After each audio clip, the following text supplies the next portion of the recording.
Bienvenidos a Crónicas Negras, el espacio donde desenterramos las historias más escalofriantes y misteriosas que se esconden entre asesinatos y verdades ocultas. Prepárense para adentrarse en un mundo de intriga y suspenso, donde exploramos casos olvidados, secretos de la criminología y relatos que pondrán a prueba su valentía. No olviden suscribirse y activar la campanita para no perderse ninguno de nuestros episodios. Recuerden que somos Crónicas Negras FM, donde cada sombra cuenta una nueva historia.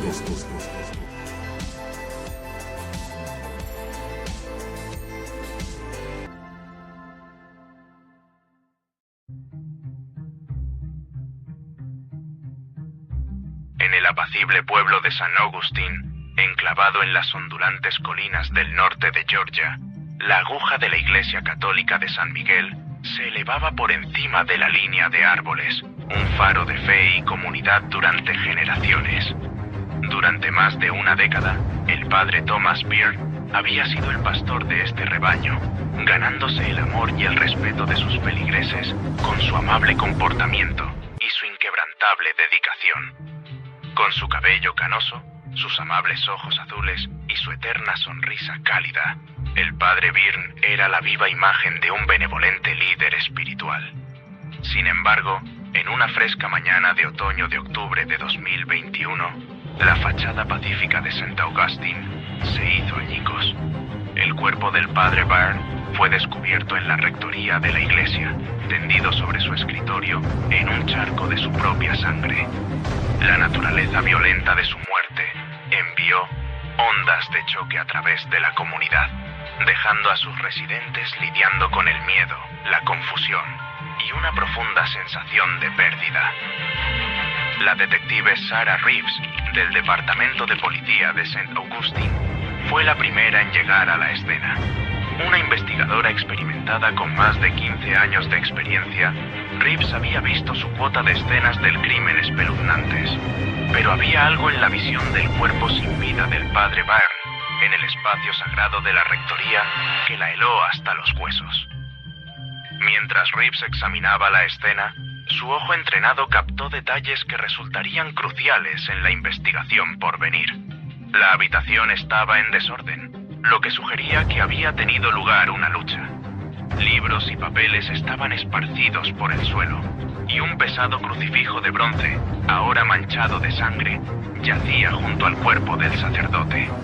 Parecía ser el arma homicida. Lo que llamó la atención de Reeves como algo extraño fue la falta de entrada forzada.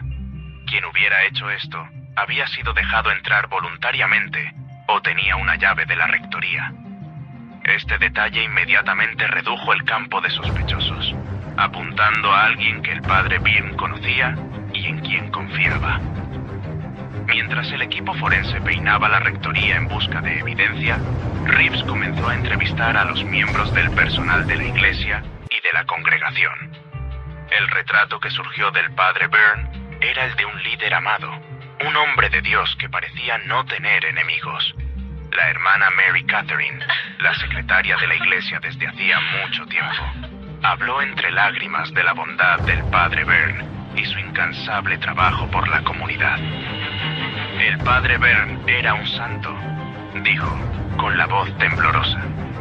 Siempre estaba allí para cualquiera que lo necesitara, a cualquier hora. No puedo imaginar quién querría hacerle daño. Pero a medida que Reeves profundizaba, comenzó a descubrir inconsistencias en la aparentemente impecable reputación del padre Byrne. Varios feligreses mencionaron que el sacerdote había parecido distraído y ansioso en las últimas semanas. Había susurros sobre llamadas telefónicas a altas horas de la noche y misteriosos visitantes en la rectoría. El avance de la detective llegó cuando entrevistó a Alice Donnelly, una feligresa de mediana edad que vivía al otro lado de la calle de la iglesia. Alice reveló que había visto al padre Byrne salir de la rectoría tarde en la noche en varias ocasiones en las semanas previas a su muerte. Lo que llamó su atención fue que el sacerdote no llevaba su habitual atuendo clerical, sino que vestía ropa civil que describió como llamativa y nada apropiada para un sacerdote. Esta información llevó a Reeves a examinar más de cerca los efectos personales del padre Byrne. Escondida en la parte trasera de su armario, descubrió una maleta que contenía ropa que coincidía con la descripción de Alice: trajes de diseñador, camisas de seda y zapatos caros. Era muy diferente de la humilde vestimenta que el sacerdote usaba en su vida diaria. Una investigación más profunda de las finanzas del padre Byrne reveló más sorpresas. El sacerdote, que había hecho voto de pobreza, tenía una cuenta bancaria secreta que contenía más de $500,000. El origen de este dinero no estaba claro, pero se habían realizado depósitos grandes y regulares durante los últimos 5 años. A medida que Reeves juntaba las piezas de la evidencia, comenzó a emerger la imagen de un hombre que llevaba una doble vida. Pero, ¿cuál era la naturaleza de esta vida secreta y cómo había llevado a la violenta muerte del padre Byrne? La siguiente pista de la detective llegó de una fuente inesperada. Un joven llamado Jake Mitchell se presentó, afirmando tener información sobre el padre Byrne. Jake, un exadicto a las drogas que había pasado por el programa de rehabilitación de la iglesia, estaba visiblemente nervioso mientras se sentaba frente a Reeves en la sala de interrogatorios. El padre Byrne no era quien todos pensaban que era, comenzó Jake, con los ojos dando vueltas por la habitación. Ayudó a mucha gente, seguro, pero tenía otro lado, un lado oscuro. Jake continuó revelando una verdad impactante. El padre Byrne había estado utilizando su posición en la iglesia para dirigir una sofisticada operación de tráfico de drogas. Bajo la fachada del programa de rehabilitación, el sacerdote había estado reclutando a individuos vulnerables para que actuaran como mulas y distribuidores de drogas. La revelación dejó atónita a la detective Reeves, que se encontró lidiando con las implicaciones de esta información. Se acercó a mí cuando estaba en mi punto más bajo, continuó Jake, con la voz apenas por encima de un susurro. Dijo que podía ayudarme a limpiarme, pero también me ofreció una manera de ganar dinero fácil. Estaba desesperado, así que acepté. Antes de darme cuenta, estaba metido hasta el cuello. El testimonio de Jake abrió una nueva vía de investigación para Reeves. Comenzó a examinar más de cerca el programa de rehabilitación de la iglesia, descubriendo un patrón de exadictos que misteriosamente habían llegado a tener dinero o habían desaparecido por completo. La detective se dio cuenta de que el padre Byrne había estado explotando a las mismas personas que se suponía que debía ayudar, utilizando su vulnerabilidad y la confianza depositada en él para construir un imperio criminal. A medida que Reeves profundizaba en la vida secreta del padre Byrne, descubrió conexiones con conocidos cárteles de drogas en Sudamérica. El sacerdote había estado utilizando sus frecuentes viajes misioneros como cobertura para operaciones internacionales de contrabando de drogas. Su reputación como hombre de fe le había proporcionado la cobertura perfecta, permitiéndole mover grandes cantidades de narcóticos a través de las fronteras sin levantar sospechas. La investigación de la detective también la llevó a un pequeño aeródromo privado justo a las afueras de St. Augustine. El propietario, un hombre hosco llamado Frank Holloway, inicialmente negó cualquier conocimiento de las actividades del padre Byrne. Pero cuando se le presentaron registros financieros que mostraban grandes pagos desde la cuenta secreta del sacerdote, la determinación de Holloway se desmoronó. Mire, yo no hacía preguntas, admitió Holloway, con el rostro grabado de culpa. El padre Byrne volaba tarde en la noche, a veces con paquetes, a veces con personas. Yo solo pensaba que estaba haciendo el trabajo de Dios, ¿sabe? Trayendo suministros para los necesitados o algo así. Las piezas del rompecabezas empezaban a encajar, pero la pregunta de quién había matado al padre Byrne y por qué aún permanecía. Reeves sospechaba que alguien dentro de la operación de drogas se había vuelto contra el sacerdote, pero necesitaba más evidencia para probarlo. Un avance llegó cuando los forenses recuperaron huellas dactilares parciales del crucifijo de bronce usado para matar al padre Byrne. Las huellas no coincidían con ninguna en la base de datos local, pero cuando Reeves las pasó por las bases de datos internacionales de las fuerzas del orden, obtuvo una coincidencia. Las huellas dactilares pertenecían a un hombre llamado Carlos Mendoza, un miembro de alto rango de un cártel de drogas colombiano. La teoría de Reeves comenzó a tomar forma. ¿Había crecido demasiado la operación del padre Byrne, atrayendo la atención de actores más importantes en el mundo de las drogas? ¿O había intentado el sacerdote engañar a sus proveedores, lo que llevó a un enfrentamiento mortal?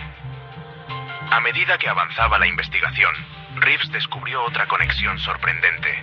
Entre los efectos personales del padre Byrne, había una fotografía de una joven mujer y una niña, escondida en un cajón cerrado con llave de su escritorio. En el reverso de la foto estaba escrito Sofía y María, mis ángeles.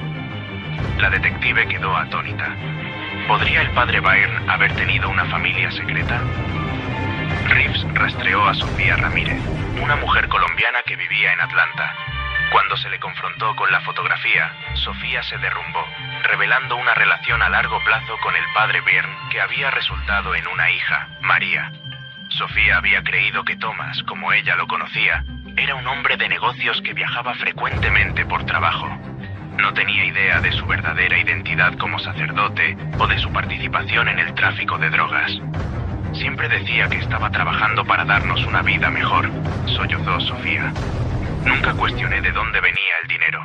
Solo pensaba que tenía éxito en sus negocios.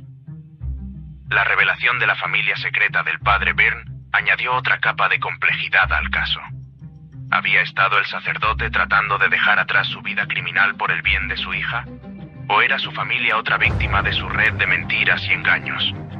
A medida que Reeves desentrañaba la intrincada red de la doble vida del padre Byrne, se dio cuenta de que el asesinato del sacerdote era solo la punta del iceberg.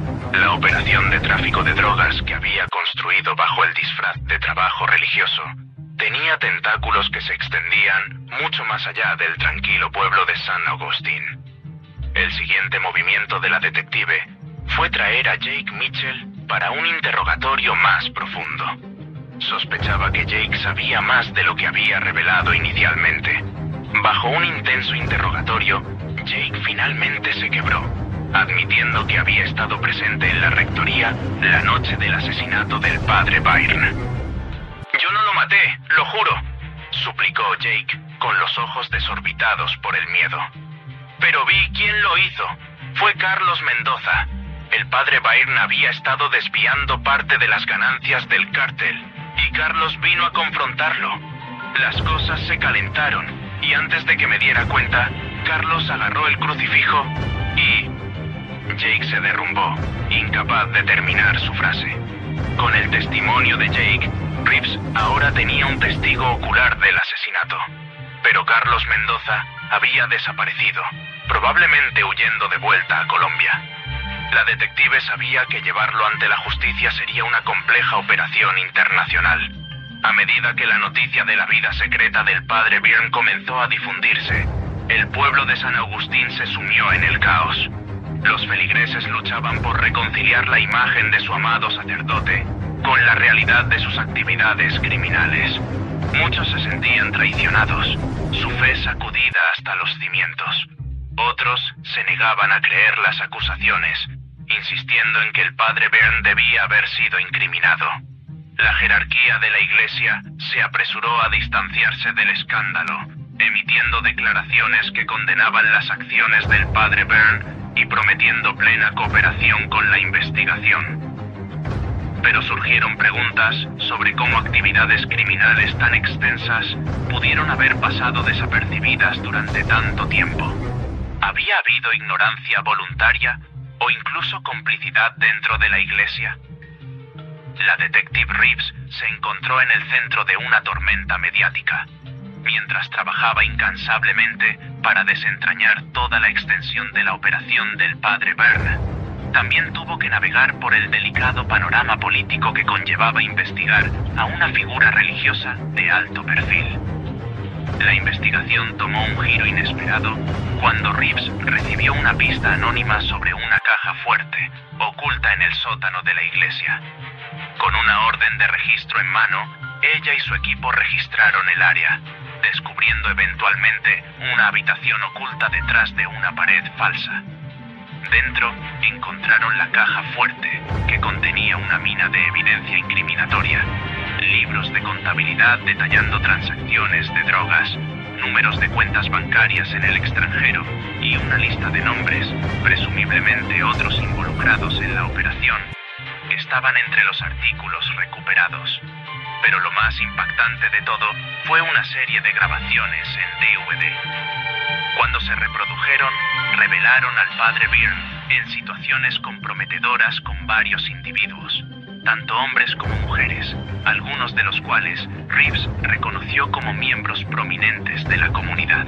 Se hizo evidente que el padre Byrne no solo había estado traficando drogas, sino que también había estado chantajeando a personas con evidencia de sus indiscreciones. El alcance de sus crímenes parecía crecer con cada nueva pieza de evidencia descubierta. A medida que Reeves profundizaba en la lista de nombres encontrada en la caja fuerte, descubrió conexiones con políticos locales, líderes empresariales e incluso miembros de las fuerzas del orden. La red de corrupción del sacerdote se extendía mucho más allá de lo que cualquiera había sospechado inicialmente. Un nombre en la lista destacó: el juez Michael Hawthorne, una figura respetada en el sistema judicial local. Reeves había trabajado con Hawthorne en numerosos casos a lo largo de los años y siempre lo había encontrado justo y ético. La idea de que pudiera estar involucrado en las actividades criminales del padre Byrne era difícil de procesar para ella. Cuando se le confrontó con la evidencia, el juez Hawthorne se derrumbó. Admitió que el padre Byrne lo había estado chantajeando por una aventura extramatrimonial.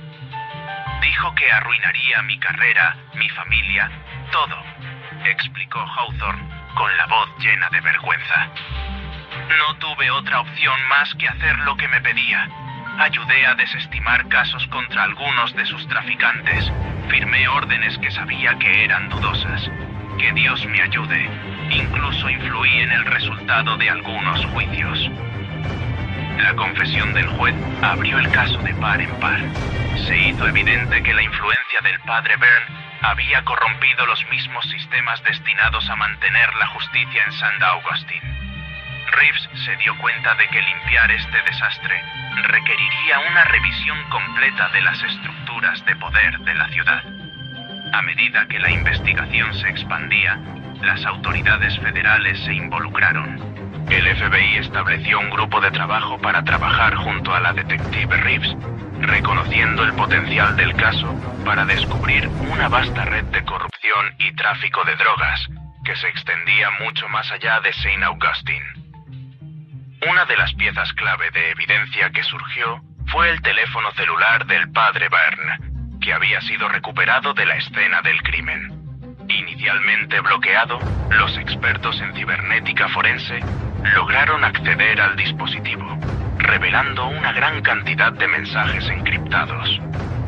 Estas comunicaciones pintaban la imagen de un hombre malabarista de múltiples identidades y lealtades, caminando constantemente sobre la cuerda floja entre su persona pública y sus empresas criminales. Entre los mensajes había intercambios con Carlos Mendoza que insinuaban un conflicto más profundo. En las semanas previas a su muerte, el padre Byrne había estado suplicando a Mendoza por más tiempo, alegando que podía arreglar las cosas. El tono de los mensajes se volvió cada vez más desesperado a medida que pasaban los días. La detective Reeves teorizó que el padre Byrne había estado planeando abandonar su vida criminal, posiblemente motivado por su familia secreta. Este deseo de escapar pudo haber sido lo que finalmente selló su destino. El cártel, reacio a dejar ir a un activo tan valioso, había enviado a Mendoza para asegurar la continua cooperación del padre Byrne por cualquier medio necesario. A medida que avanzaba la investigación, más víctimas de la manipulación del padre Byrne se presentaron.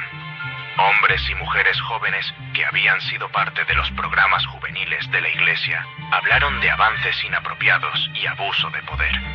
Se hizo evidente que el sacerdote había estado preparando a individuos vulnerables durante años, utilizando su posición de autoridad para satisfacer sus propios deseos y promover su agenda criminal.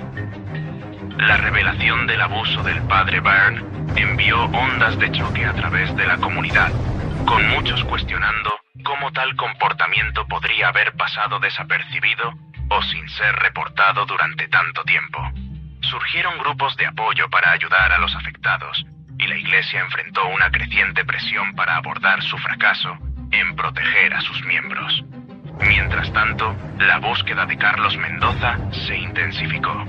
Se solicitó la ayuda de Interpol y se emitieron alertas en fronteras y aeropuertos. El cártel de drogas, sintiendo el creciente calor, comenzó a distanciarse de la operación en St. Augustine. Varios miembros de bajo nivel de la organización fueron encontrados muertos en aparentes operaciones de limpieza. A medida que Reeves profundizaba en el pasado del padre Byrne, descubrió un patrón de comportamiento similar en otras parroquias donde había servido. Parecía que el sacerdote había estado perfeccionando su doble vida durante décadas, mudándose cada vez que surgían sospechas. Este descubrimiento llevó a la reapertura de varios casos sin resolver en otras jurisdicciones, con investigadores ahora viéndolos a través del lente de posibles conexiones con las actividades del padre Byrne. Uno de los aspectos más desgarradores del caso salió a la luz cuando Reeves entrevistó a María, la hija secreta del padre Byrne. Ahora una adolescente, María luchaba por reconciliar al padre amoroso que conocía con el criminal descrito en las noticias. Siempre me decía que estaba haciendo un trabajo importante, ayudando a la gente, dijo María, con lágrimas corriendo por su rostro. ¿Era todo una mentira? ¿Alguna vez nos amó realmente? El costo emocional del caso pesaba mucho sobre la detective Reeves. Como madre ella misma, le resultaba difícil comprender cómo el padre Byrne podía llevar una vida tan duplicativa, poniendo en peligro no solo a sus feligreses, sino también a su propia hija. La complejidad de la naturaleza humana, la capacidad de bien y mal dentro de la misma persona, atormentaba sus pensamientos. A medida que la investigación entraba en su tercer mes, finalmente llegó un avance. Una operación conjunta entre el FBI, Interpol y las autoridades colombianas logró localizar a Carlos Mendoza. En un tenso enfrentamiento en un complejo remoto en la selva colombiana, Mendoza fue aprehendido. Su captura prometía proporcionar información crucial sobre el alcance total de la operación de tráfico de drogas y potencialmente implicar a otros involucrados en la red del padre Byrne. De vuelta en St. Augustine, la comunidad luchaba por sanar. La iglesia, que alguna vez fue la piedra angular de la vida del pueblo, permanecía casi vacía los domingos. Muchos feligreses, con su fe sacudida, encontraban difícil volver a un lugar que albergaba tantos recuerdos dolorosos. Otros, determinados a reclamar su hogar espiritual, trabajaban para reconstruir la congregación, centrándose en la transparencia y la responsabilidad. El caso tuvo implicaciones de gran alcance para la Iglesia Católica en su conjunto. Surgieron preguntas sobre el proceso de investigación y supervisión de los sacerdotes, con llamados a verificaciones de antecedentes más rigurosas y un monitoreo continuo. El Vaticano lanzó una investigación interna, prometiendo reformas para prevenir situaciones similares en el futuro. A medida que se construía el caso contra la red criminal del padre Byrne, la detective Reeves se encontró lidiando con el profundo impacto de la investigación en su propia vida. Las oscuras revelaciones habían sacudido su fe en instituciones en las que alguna vez confió implícitamente. Comenzó a cuestionar todo y a todos a su alrededor, preguntándose qué otros secretos podrían estar acechando bajo fachadas aparentemente inocentes. La extradición de Carlos Mendoza a los Estados Unidos marcó un punto de inflexión en el caso.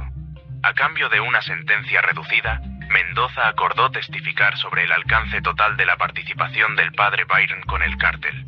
Su testimonio pintó la imagen de un hombre que había comenzado pequeño, utilizando su posición en la iglesia para mover drogas a través de las fronteras, pero cuya ambición y codicia habían escalado rápidamente la operación. Mendoza reveló que el padre Byrne había estado al borde de una gran expansión de su imperio criminal cuando fue asesinado. El sacerdote había estado planeando utilizar los programas misioneros internacionales de la Iglesia como cobertura para una red global de distribución de drogas. Esta información llevó a investigaciones en varios países donde el padre Byrne había establecido conexiones bajo la apariencia de trabajo caritativo. A medida que el caso se desarrollaba en la corte, la verdadera profundidad de la depravación del padre Byrne salió a la luz. Los fiscales presentaron evidencia no solo de tráfico de drogas y crímenes financieros, sino también de abuso sexual que abarcaba décadas. Víctimas de múltiples parroquias se presentaron, sus historias formando un patrón de comportamiento predatorio que había quedado sin control durante demasiado tiempo. El juicio se convirtió en una sensación mediática, con medios de comunicación de todo el mundo descendiendo sobre St. Augustine. La tranquila ciudad se encontró bajo un microscopio, sus secretos más oscuros expuestos para que todos los vieran. Muchos residentes, abrumados por la atención y los constantes recordatorios de la traición que habían sufrido, optaron por abandonar la ciudad por completo, buscando un nuevo comienzo en otro lugar. Uno de los momentos más dramáticos del juicio llegó cuando Sofía Ramírez, la pareja secreta del padre Byrne, subió al estrado. Su testimonio proporcionó una visión de la vida privada del sacerdote, revelando a un hombre dividido entre el afecto genuino por su familia y una adicción incontrolable al poder y al riesgo. Hubo momentos en los que vi bondad en él, dijo Sofía con la voz temblorosa. Podía ser amable, incluso amoroso, pero siempre había algo más, una oscuridad de la que no podía escapar. Creo que, al final, esa oscuridad lo consumió. A medida que avanzaba el juicio, se hizo evidente que las repercusiones de las acciones del padre Byrne se sentirían durante años. La Iglesia Católica enfrentaba una crisis de fe, con muchos cuestionando cómo tal corrupción podría haber pasado desapercibida durante tanto tiempo. Los llamados a la reforma resonaron en congregaciones de todo el mundo, exigiendo mayor transparencia y responsabilidad por parte del liderazgo de la Iglesia. El impacto en St. Augustine mismo fue profundo. La ciudad, antes conocida por su encanto pintoresco y su comunidad unida, ahora se encontraba como sinónimo de escándalo y corrupción. Los negocios locales sufrieron cuando el turismo disminuyó, y las consecuencias económicas añadieron otra capa de dificultad a una comunidad que ya estaba tambaleándose por la traición. La detective Reeves, aunque satisfecha con el progreso del caso, se encontraba atormentada por el costo humano de los crímenes del padre Byrne. Pensaba a menudo en María, la niña inocente atrapada en el fuego cruzado de la doble vida de su padre. Reeves se encargó personalmente de asegurarse de que María y Sofía recibieran asesoramiento y apoyo, con la esperanza de mitigar algo del daño causado por el engaño del padre Byrne. A medida que el juicio se acercaba a su conclusión, surgió una pieza de evidencia sorprendente. Una carta, escrita por el padre Byrne solo días antes de su muerte, fue descubierta oculta en un libro de oraciones en la rectoría. En ella, el sacerdote confesaba sus crímenes y expresaba un profundo remordimiento por el dolor que había causado. Escribió sobre su intención de entregarse, de enmendar sus pecados, pero temía la retribución del cártel. La carta proporcionó una visión de la psique atormentada de un hombre viviendo al límite, dividido entre su imperio criminal y un desesperado deseo de redención. Planteó preguntas sobre si el padre Byrne podría haber encontrado una salida de su vida criminal si hubiera vivido, o si su muerte era una consecuencia inevitable del peligroso juego que había estado jugando. Mientras el jurado deliberaba, el pueblo de St. Augustine contuvo la respiración colectivamente. El veredicto no llevaría al padre Byrne ante la justicia. Su muerte había asegurado eso, pero determinaría el destino de aquellos que habían sido parte de su red criminal. Más importante aún, sería un paso crucial en el proceso de sanación de una comunidad que había sido profundamente herida por la traición. Los veredictos de culpabilidad cayeron como golpes de martillo, uno tras otro. Carlos Mendoza, el juez Hawthorne y varios otros actores clave en la red del padre Byrne fueron condenados por múltiples cargos. Las sentencias impuestas fueron severas, reflejando la escala y el impacto de sus crímenes. Mientras el juez leía los veredictos, una palpable sensación de alivio se extendió por la sala del tribunal. Para muchos en St. Augustine, se sintió como el primer paso hacia el cierre. La Iglesia Católica, tambaleándose por el escándalo, implementó reformas radicales. Las verificaciones de antecedentes para el clero se volvieron más rigurosas. Las transacciones financieras fueron sometidas a un mayor escrutinio y se establecieron nuevos canales para reportar e investigar acusaciones de mala conducta. Aunque estos cambios llegaron demasiado tarde para las víctimas en St. Augustine, ofrecieron la esperanza de que las generaciones futuras pudieran estar mejor protegidas. Mientras St. Augustine comenzaba el largo proceso de sanación, la detective Reeves reflexionaba sobre el caso que había cambiado para siempre su visión del mundo. La historia del padre Byrne quedó como un sombrío recordatorio de que a veces la corrupción y el mal pueden esconderse detrás de las fachadas más respetables y de que la vigilancia constante es el precio de la seguridad y la justicia. El legado del caso del padre Byrne reverberaría en los años venideros, un testimonio de la complejidad de la naturaleza humana y el poder corrosivo de la codicia y la ambición sin control. Para aquellos cuyas vidas fueron tocadas por esta tragedia, el camino hacia la recuperación sería largo y difícil, pero con cada paso, la comunidad de St. Augustine se acercaba más a reclamar su identidad y reconstruir la confianza que una vez definió a este tranquilo pueblo de Georgia.